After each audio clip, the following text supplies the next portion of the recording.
Cadence of Conflict, Asia, February 13, 2017.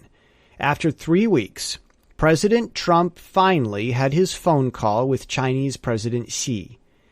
The report is that Trump will uphold the United States' long-standing One China policy, in which China proper and the island of Taiwan are one country, and that country's government seat is in Beijing.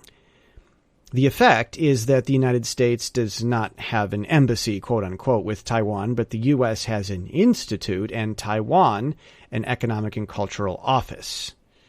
Both are still considered envoys and consulates, offering passport and visa services. While self-important voices in news and politics view the phone call as a phone call, much more is happening beneath the surface, and Beijing may only be partially aware of what's going on. Being a socialist state, China's government is itself in business, both cooperative and competitive. China's Communist Party can directly compete with social companies like Facebook, news networks like CNN, web service companies like Google, almost any manufacturer, and, of course not in the least, construction. China's former business associate and new boss, as it were, of America, calls the important countries in the world, except China. The delay itself is a message to China, like a father telling the disobedient son to wait his turn while everyone else at the dinner table has first choice. To China's indirect implication culture, it was no less than a smack in the face, no matter how friendly and reportedly positive the phone call was. No doubt China feels this somewhat, though President Xi probably doesn't take the snub as seriously as he should.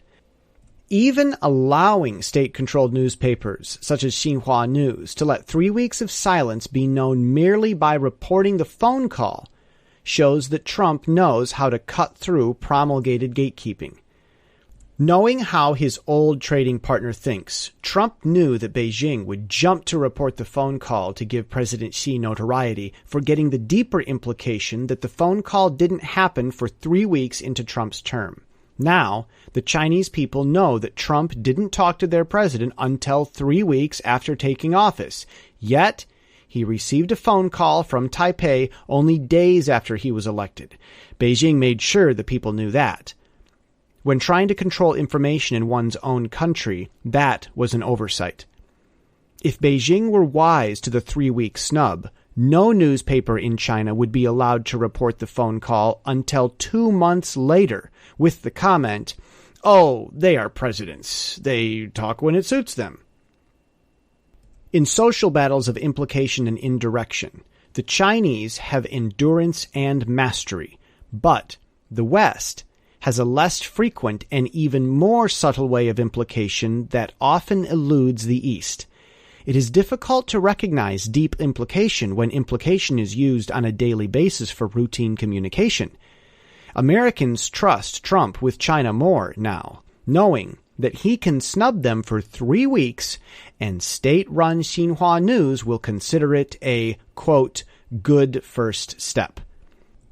There are other problems.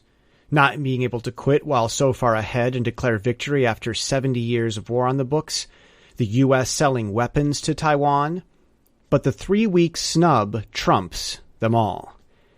American people have often asked themselves who China thinks they are fooling.